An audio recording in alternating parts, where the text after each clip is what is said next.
في هذه المسألة ستقام مسابقة الكنغر في 16/3/2023. مجموع الأرقام التي تكون من هذا التاريخ. لو قمنا بجمع الأرقام 2 زائد 0 زائد 2 زائد 3 زائد هذا العدد نحصل على 17. ما هو تاريخ أول يوم في سنة 2023؟ مجموع الأرقام يساوي 23. إذا نذهب إلى هذه الأجوبة. لو قمنا بجمع هذه الأرقام هي 2 زائد 0 زائد 2 زائد 3 هنا 7 زائد 8 زائد 8 تساوي 7 زائد 16 تساوي 23. لو قمنا بجمع هذا التاريخ أيضا هي 7 زائد 7 زائد 9 تساوي 23. لو قمنا أيضا بجمع هذا التاريخ نحصل على 7 زائد 7 زائد 9 تساوي 23. نفس الشيء أيضا هنا لو جمعنا هذا التاريخ 17 مع هذه 13 زائد 4 هي 14 تساوي 14. وآخر تاريخ هنا هو 7 زائد 1 زائد 6 تساوي 14. إذن نحن الهدف هنا أنه يكون مجموع أرقامه يساوي 23. الأعداد التي مجموع أرقامها يساوي 23 هي سي دي و أو، ولكن نحن الهدف ما هو أول تاريخ، أول يوم يحقق هذه الخاصية. إذا نذهب إلى شهر 5. إذا 29 في شهر 5 تحقق هذه الخاصية كأول يوم في سنة 2023. هذه الأجوبة صحيحة ولكن ليست أول يوم. أول يوم هو 29 شهر 5 2023. في هذه المسألة يوجد لدينا ميزان. لتحقيق توازن الميزان ما هما كتلة ميغرام التي يجب تبديل إحداهما بالأخرى. إذا لدينا في هذه الكفتين هذه 9 غرامات 8 غرامات 5 3. هنا لدينا 4 8 1 و2. إذا لو قمنا بجمع هذه الكفتين يجب أن نغير بعد الغرامات ليكون التوازن. لو ذهبنا للتغيير 9 مكان 4 نضع هنا 9 وهنا 4. نقوم بجمع هذه الكفتين. إذا لدينا 3 زائد 5 زائد 8 زائد 4 تساوي 20. في هذه الكفة أيضا لدينا 9 زائد 1 هي 10. 10 زائد 2 زائد 8 تساوي 20.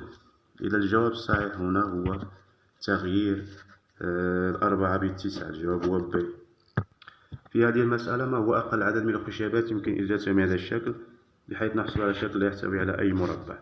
إذا لو قمنا بإزالة هذه الخشيبة يظل لدينا هنا مستطيل ومربعان. مع هذا المربع الكبير يجب أن نزيل خشيبة أخرى مثلا هذه. سيظل لدينا مربع هنا يظل لدينا مربع هنا. إذا أقل عدد ممكن يجب أن نزيلها لكي لا يظهر في الشكل أي مربع هو 3 خشيبات. نزيل أيضا هذه الخشيبة مثلا. يمكن إزالة 3 خشيبات سنحصل على شكل. إذا عدد الخشيبات التي يمكن إزالتها لكي لا يظل مربع في الشكل هي 3. في هذه المسألة يصطف 20 تلميذ الواحد تلو الآخر أمام مكتبة المدرسة. يقف محمد في المرتبة ما قبل الأخيرة، يعني أنه يوجد في الرتبة 19. إذا يوجد في هنا 20. أحمد يوجد في 19. هنا أحمد. ويوجد 11 تلميذ بينه وبين سعيد. 11 تلميذ. إذا 11 نقوم بعمل 11 تلميذ هنا أي 11 رقم سنحسب. إذا أحمد يوجد في المركز في المكان 19. نحسب 11 تلميذ 1 2 3 4 5 6 7 8 9 10 11. إذا سعيد يوجد في المكان رقم 7. هنا يوجد سعيد. وتقف فاطمة في المرتبة الرابعة في مقدمة الصف. إذا تقف هنا في المركز الرابع. هنا فاطمة. السؤال المطلوب كم هو عدد التلاميذ المتواجدين بين سعيد وفاطمة؟ إذا بين سعيد وفاطمة يوجد تلميذان. يوجد تلميذان بين سعيد وفاطمة. يوجد تلميذان. إذا الجواب الصحيح هنا هو ب. في هذه المسألة يقف كانغر في الرقم 1، يقف على الخانة رقم 1 ويريد أن يقفز في القفزة الواحدة. يستطيع هذا الكانغر أن يتخطى خانة أو واحدة أو خانتين. كم هو عدد المسارات التي يمكن أن يسير عبرها للخانة رقم 5؟ إذا لدينا هنا هو يوجد في الأصل في الرقم 1. إذا يذهب مثلا بخطوة هنا 1 2 3 4 5 يذهب بخطوة واحدة. أو أنه سيقفز بخطوتين، مثلا هنا في المركز 1 يقفز بخطوتين ليصل للمركز 3، ثم خطوتين أخرى سيصل ل5. إذا يذهب بخطوتين. إذا الحالة الأولى يذهب بخطوة. الحالة الثانية يذهب بخطوتين. الحالة الثالثة يذهب خطوة ثم خطوتين، هذه الثالثة. أو أنه يذهب بخطوتين ثم يذهب بخطوة، هذه الحالة رقم 4. أو أنه يذهب بخطوة ثم يذهب خطوتين 2 و3 ويذهب بخطوة أخيرة، هذه الحالة رقم 5. إذا الجواب الصحيح هنا هو رقم 5، هو السي. توجد 5 طرق. إذا في هذه المسألة قام هيثم بطي ورقة مرتين، أو لديه ورقة، توجد لديه ورقة على هذه الصيغة، وقام بطيها مرتين، هذه الطية الأولى، ثم من بعد ذلك قام بطي هذه الورقة طية أخرى، فحصل على هذا المربع. بعد ذلك قام بقطع هذه الزاوية. لو قمتم بقطع هذه الزاوية بالمقص ستحصلون على الشكل. إذا حصلنا على هذا الشكل. إذا الجواب الصحيح من بين هذه الأشكال هو ب. في هذه المسألة بعد 9 سنوات من الآن سيصبح عمر يحيى 4 مرات عمره قبل 3 سنوات. كم كان عمره قبل 3 سنوات؟ إذا نفترض أن عمر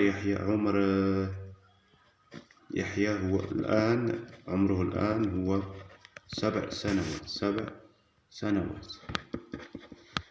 إذا بعد 9 سنوات لدينا 7 زائد 9 تساوي 16. هنا عمره يكون 4 مرات عمره قبل 3 سنوات. إذا قبل 3 سنوات عندنا 7 ناقص 3 تساوي 4.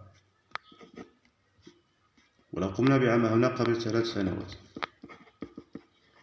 لو قمنا بضرب هذا العدد في 4 يساوي 16. إذا نضرب في 4 هنا يساوي 16. إذا 4 مرات عمره قبل 3 سنوات.